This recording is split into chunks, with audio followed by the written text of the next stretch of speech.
My parents tried to pressure me into marrying a man who had been divorced twice. I refused and walked away. 2 years later, he came back claiming I was mentally unstable and begging me to return, but he never expected the evidence I had kept. Hello everyone.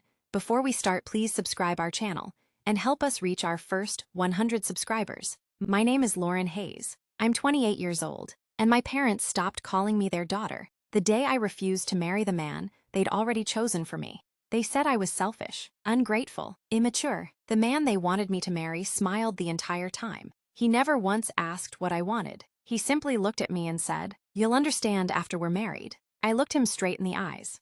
There won't be a wedding. I walked out of my parents' house that afternoon, carrying one suitcase. 2 years later, the same man stood outside my front door. My parents stood beside him. He smiled politely and said, "Lauren isn't mentally well. She doesn't know what's best for herself." Then he asked me to come home. I quietly walked to my office, opened a locked drawer, and pulled out the folder I'd been keeping since the day I left. Looking back, none of this happened overnight. I grew up in a quiet town in Virginia. My parents believed security was more important than happiness. Dad owned a small construction company. Mom handled the office. Everything in our family revolved around reputation. What people thought mattered. What neighbors said mattered. How we appeared to the community mattered. My dreams didn't. I wanted to become an architect. Ever since I was a little girl, I'd filled notebooks with house designs. I loved drawing, planning spaces, imagining homes where families actually wanted to be together. Dad always smiled politely. Then he'd say,